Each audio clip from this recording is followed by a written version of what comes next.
The next talk is Armin's talk, Armin Ibrisagic. I think you all know who he is. So he's the goat simulator or something like that. Thank you. You're welcome. But some of you might know that he recently started his own new game studio together with PewDiePie. And now he's talking from that perspective. So welcome. Thank you. Thank you so much.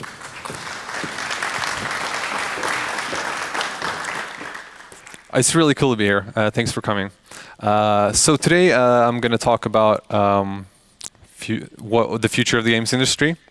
And it's something that I've been thinking about a lot the last couple of months, I guess. Right now, since I just started Double Moose, we're working on things like design documents and stuff like that. So it's definitely been something that's been on my mind. Shit. Already fucking up.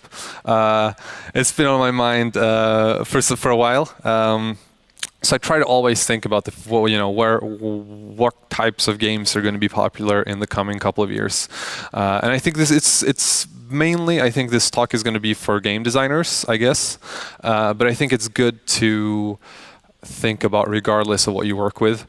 Even if you work with, if you're still not even working yet, if you're still in college, it's really good to know or have some sort of thoughts around what types of games are going to be popular in the coming couple of years. So I think it's probably, hopefully, relevant to everyone. So I want to start about oh yeah, I just said this. This is probably often on your mind. I hope it is. If it isn't, then it should be. I think the thing is with the games industry is that no one really knows exactly where it's going. We just know the general direction. I was born in the 90s, so I remember when the internet first came and people started getting modems, and this was like back in the days where not everyone even had a computer in their home. And everyone was talking about the internet and how it's going to change the world and revolutionize everything. And there were a lot of companies starting that were talking about this, and they were talking about how in the future you're not going to even. This was like during the 90s, what they thought 2000 was going to look like, and they were like, oh, you're not even going to.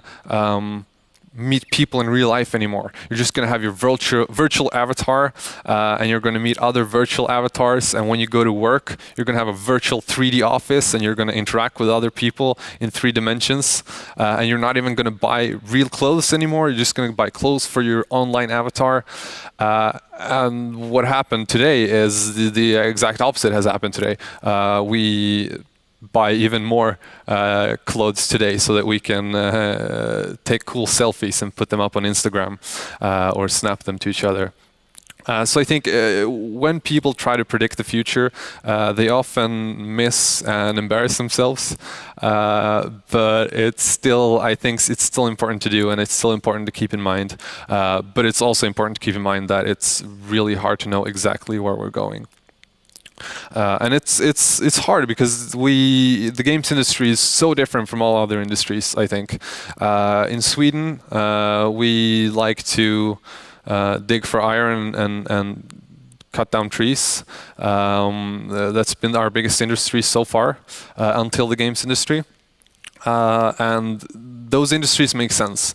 I think someone today who works in the lumber industry probably has a pretty similar life as someone who worked in the lumber industry during like the Roman Empire thousands of years ago. We're much more efficient at doing what we do now, but it's still probably the things you do at work include doing logistics and negotiating sales with people and trying to up the efficiency of your lumber production. So that's an industry that makes sense, and that's what makes the game industry so much different from all the other industries. Much higher risk, but also if you do the right thing, you can have a much higher reward too. And I think the biggest changes that we've had the last couple of years is that it's mainly the fact that it's much easier to make games today than it was before, especially since Unity and Unreal Engine became pretty much free. And that's tied together with digital distribution. I think digital distribution and game engines are really what I think has changed our industry the most. I think digital distribution is what has allowed smaller people to work on really cool games as well. The reason that EA became one of the biggest companies, or one of the reasons, was that their games were always at all the GameStops. They always had, slots for their games, and people would just go and they would buy, Madden or FIFA or whatever it is. But now when you have Steam, you can actually, it's more of a grassroots type of distribution where if you like a certain type of game, you can just find it and buy it instantly. You don't need to pay for shelves or stuff like that. And I think GameSpress is changing really fast, but we don't know yet how. So I want you guys to think about some things. I want you to think about the games that you were playing and thinking about 15 to 20 years ago. So I think for many people here, those are probably your best memories that you have with games. So think about that for a couple seconds.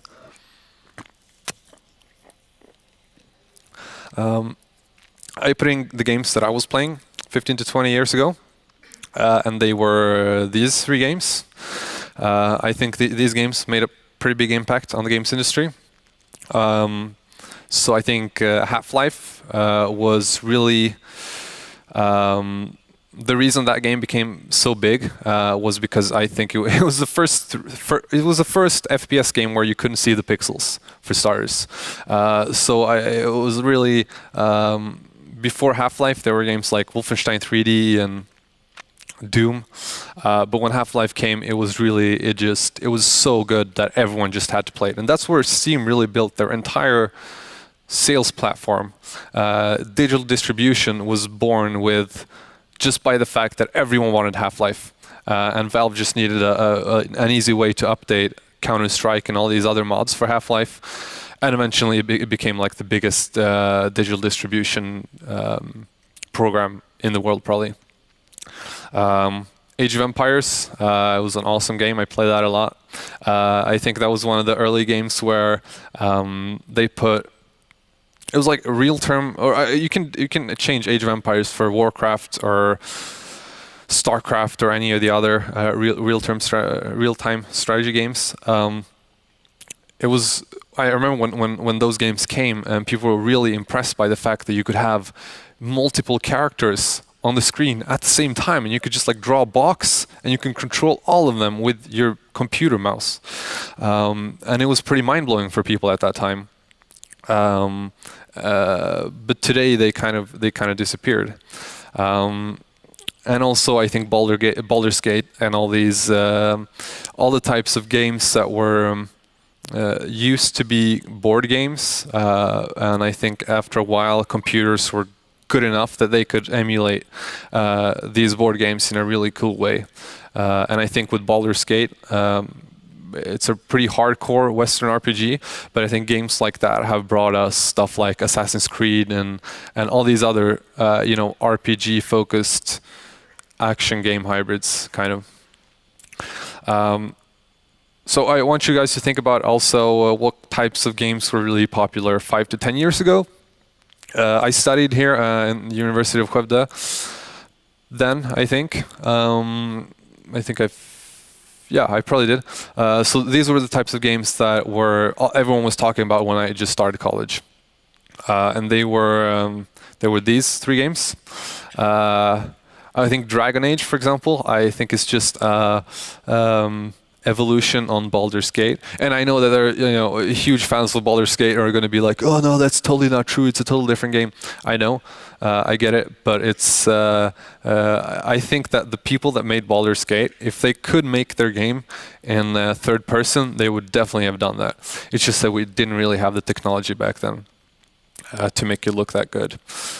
Farmville, I remember when I started college, and everyone, it was just, when Facebook became big, and everyone was talking about Farmville and how the only games that people are going to play in the future are going to be Facebook games.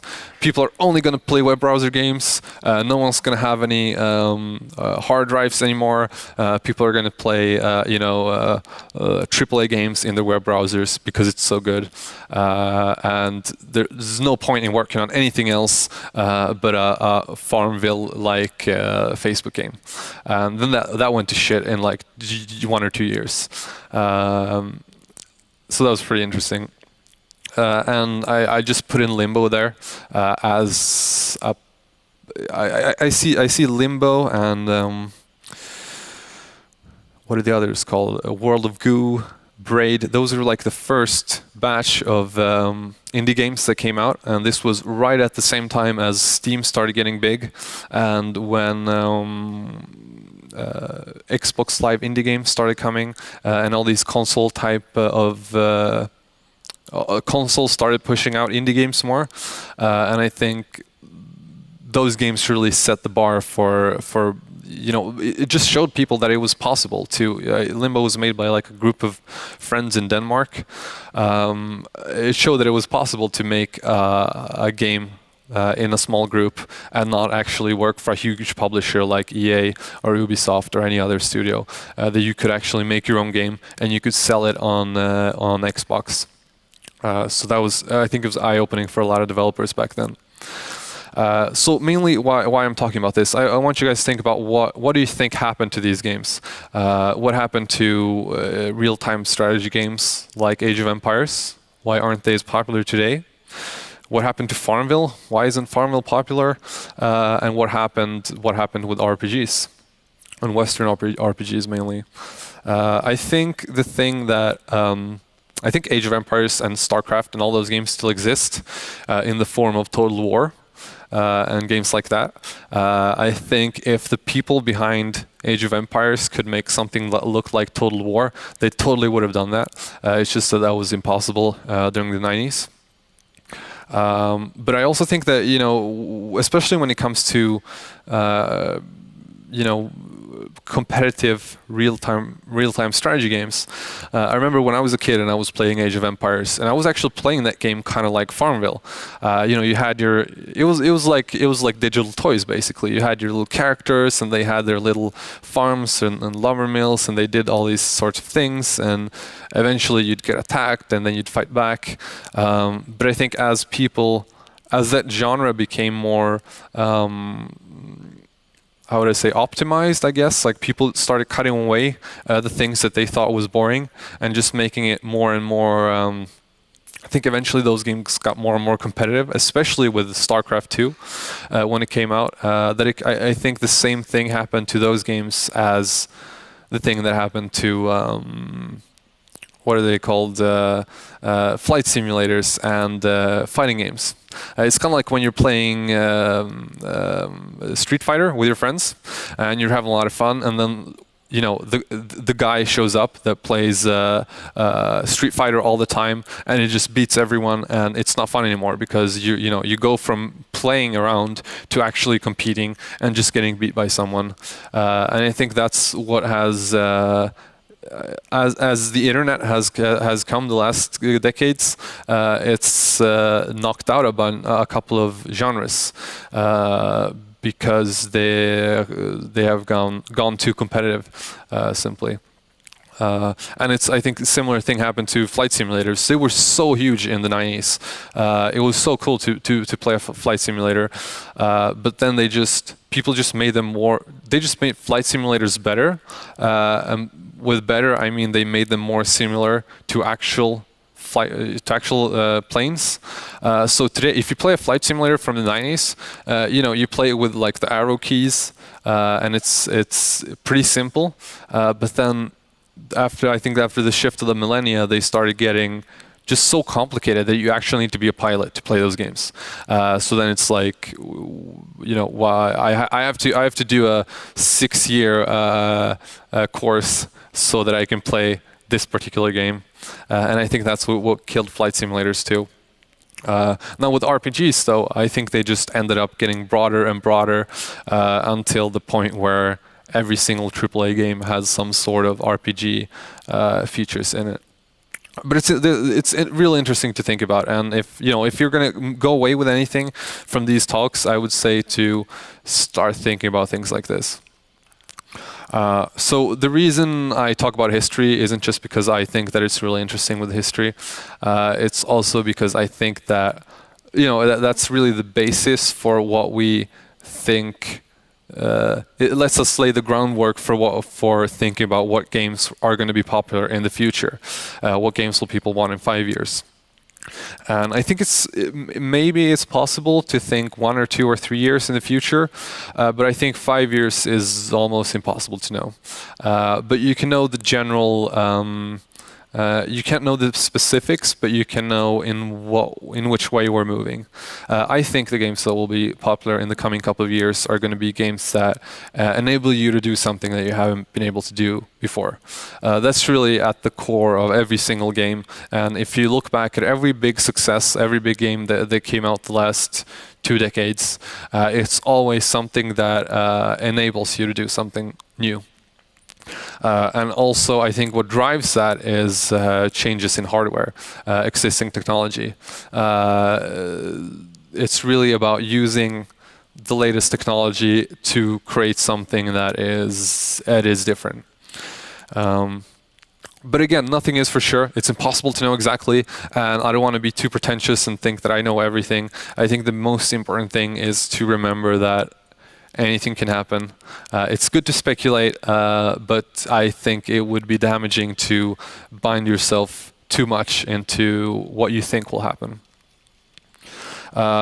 So the biggest, I think, and that's really the biggest difference between us and normal industries, is that we always need to innovate because we don't create anything physical. When you create stuff like chairs, there's always someone who's going to need a chair, and they're going to buy your chair even if it's not really that special because it fills a function.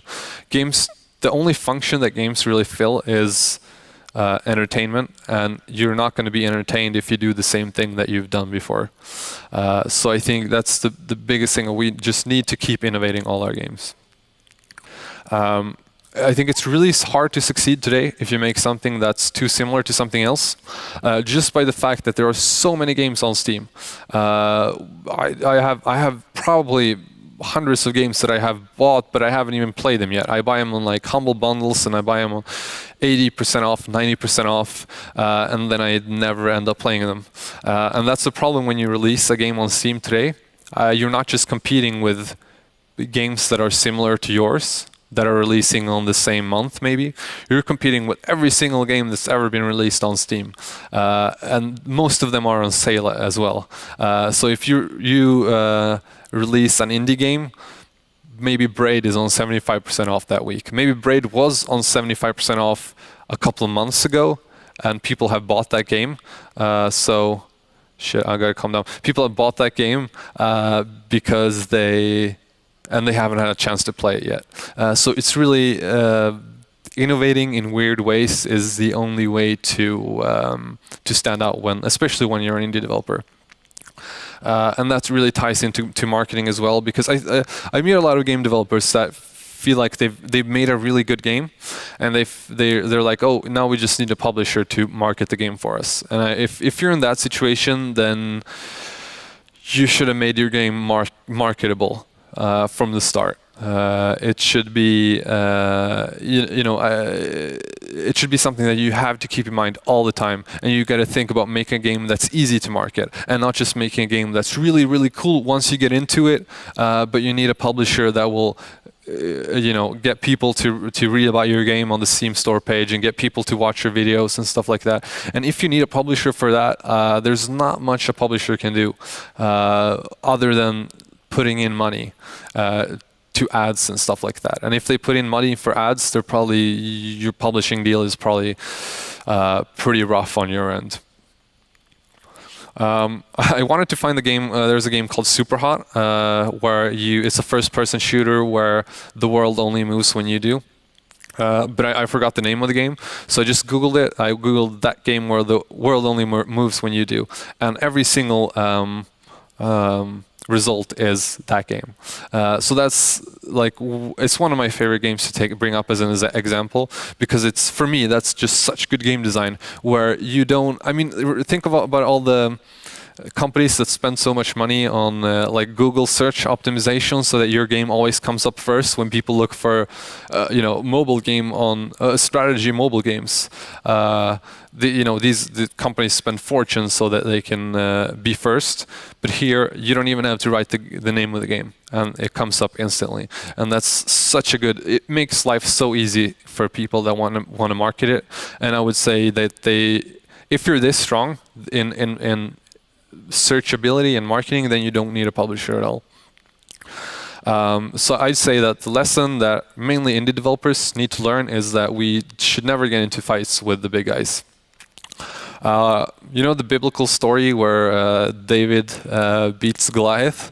I was thinking about how that probably looked, because this was like, let's say that it happened for real. This was like thousands of years ago, and people have nothing to do. They just they work with you work on a farm for 14 hours a day. You have nothing to do. You hear that there's a fight between David and Goliath, and the whole village is probably like fight, fight, fight, fight. They're getting really excited. They're all standing in a ring, and then David just slings a rock into Goliath's face, and he dies. And it's like you're expecting a really cool fight, and it's over instantly. But that's not important because he won. David didn't have to get. I mean, because he would have, if he didn't win that way, he would have probably just gotten eaten alive by that guy. He would have made a snowball out of him and just thrown him into a wall, and he would just splatter all over it. But he won anyway because he found an alternative way to win. So I think he would have been a good game developer, and that's something that we need to think about a lot. I think because I think you should never compete in execution if you're an indie game developer, because it's always just going to be a numbers game. It's always just going to be who can spend the most money on their game, who has the biggest budget. I remember when I worked at Coffee Stain with Sanctum 2, and we had put in our soul into that game, and people were still like, there's this feature in Halo 2 that Halo 2 has that you guys don't have, and that's probably, and people get angry at you, and they're like, oh, you guys, you're such lazy developers, you don't have this feature. And we were literally making the game. I think what Coffee Stain did with Sanctum 2 was that they just worked on the game for as long as they could until they ran out of money, and then they released the game. And it was really a labor of love. So it was that kind of, I took away a lot from that. And I realized that consumers, they don't really know if you're an indie developer.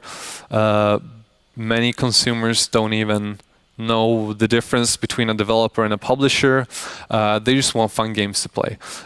So I would say, work on making your game fun without having to do all these extra heavy polished things that big companies do. I looked for this game too. I forgot the name of Stardew Valley, so I just googled for the Harvest Moon game on Steam. Also a pretty good example.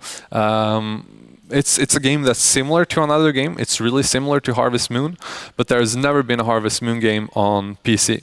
And there's no one, especially on Steam. I think they realized that there were survival games were getting more and more popular on Steam, but all of them are really, really competitive. It's not always that you want to be chased by a naked Russian in Rust. Sometimes you just want to relax and tend your farm and stuff like that. So someone had the brilliant idea to make a game that was inspired by Stardew Valley, but just uses today's technology in a much better way. So I think that's a really good example. I think the same thing goes for City Skylines, also brilliant game that really, it just came, I think they really knew, they thought about the future of the games industry a lot, I think, when they made that game, and they realized that they just needed to get in there because a lot of people wanted that type of a game, but there were no games like that on Steam. So I just want to say, production is made easier by the people in Unreal and Unity. Distribution is easier by Steam. All that's left for us is to innovate, and so we really need to specialize with that. So I think the more different your games is from others, the better. Again, there are some exceptions like Stardew Valley and City Skylines, but then I think you need to exactly know what you're doing and know exactly what time slot you want to get into. And I think the main driving force on a game is how much of a different experience it is compared to other games. But I also want to talk about games press nowadays. I think a lot of people are worried that everything is turning into clickbait, and I want you guys to think about this too. I think one of the main things, I actually read an article from like the 1800s or something like that, and there was an old guy who was really frustrated that it was right when trains started coming to the United States. And there was some article in the newspaper that was really upset, and some old guy was like, oh, no one is talking to each other anymore. Everyone's so stressed. Everyone just goes on the train and they read their newspapers, and they don't talk to people that are sitting next to them. This was like 150 years ago. And we still get the same things today when people talk about Twitter, and they're like, oh, everyone just reads short things now. They don't want to read long texts on websites, but I just think it's a way for us. The driving force between human innovation is laziness. So when things get easier, you can blame people for wanting to read tweets instead of wanting to read 2 pages reviews of a game. And I think, for example, if you look at Reddit, Reddit doesn't really produce content, not that often at least. It just curates it. It just finds a way, because when you read a newspaper, you need to go through it yourself and look for the things that you find interesting. Reddit just pushes the things to the top that are the most interesting. And that's why, at least for me, it's my main source of news. And I think YouTubers are getting really big too, mainly because it's having a show on YouTube is kind of like having your own talk show, but with you produce it yourself. And I think really what YouTubers have taken over, I think, is MTV really, because that's what MTV had a monopoly on before the internet came. And I think social media probably was the main driving force that killed all these types of things. And I think that's the same reason that MMOs died off around 2007. I remember when I played my first, it was probably RuneScape or something like that, and it was just so cool to meet people from all over the world, and you talk with someone from England or France or America or like some totally different country, and it was so cool to meet these. It was kind of like having a pen pal, but over the internet, and you played games with them.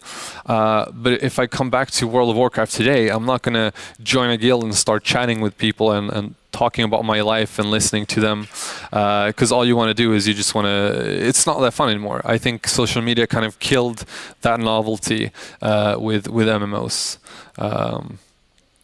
This was an example from this guy named Thomas. Is kind of like Steam Spy. He's kind of like this PR Steam Spy, but for PR, and he was analyzing 2 things that happened during Goat Simulator. One was the Xbox release, and the other was. So you remember when Hideo Kojima was removed from the credits in Metal Gear Solid, and what we did was there was a programmer, Coffee, saying that just put him into the credits of Goat Simulator, and I took a screenshot of that and I put it up on our Facebook, and I said, Kojima-san, if you want to come work with us, you can always come here. We added you to our credits. And people just saw that it was funny, and it got so much coverage, and way more coverage than our Xbox One release. And why that happened, I think, is because it's just more relevant to people. Xbox release is only interesting if you only own an Xbox. It's more things to discuss. It gives. It's a more interesting topic to talk about than an Xbox port, and it was more relevant to the current discussion that was because everyone was talking about this Kojima thing. So I think it's important to think about what factors can increase the popularity of a good game, because we all just want to make good games, but I think just making a good game isn't enough. I think you need to think about things like this, like the current flavor of the month. For example, right now everyone's talking about the stupid election in America, and I think if you do something that relates, that's what South Park does today. They do things that are really spot on when it comes to the current cultural discussion on social media, and that's why everyone just has to talk about every single South Park episode once they come out. And also, you know, when the game results in easy discussion about other topics as well. And you remember that week back in maybe 2 or 3 years ago when everyone was playing the Stanley Parable, and it's a game that's really hard to describe to someone. You just say that, oh, I played the Stanley Parable, it was so cool, you just got to play it, and everyone did. And because that game was really, it encapsulated everything that people were talking about then. It was, you know, the game talked about things like player choice and, you know, do you really have a choice, and, you know, why do you play games and stuff like that. It was super meta. So I think that's why people really found it interesting to talk about. And everything that on this page is really about just word of mouth and how you maximize word of mouth for your game. Get all 3 and win the jackpot. So my final tips for you guys, I think I got a couple of minutes left. I think it's important to don't only rely on marketing to make your game sell. I think it's really important to make a game that's going to be easy to market in the coming couple of years by thinking about the kind of, you know, what situation are we in as a game industry right now? A couple of years ago, it was really popular to talk about, you know, our game's art. But I would say today, it's unanimous. Yeah, games are art. That's an old discussion. We're done with it. Now we need to start discussing new things. And that's, I think, why these, you know, artsy 2D platformers aren't as successful today as they were when Limbo came out and when Braid came out. By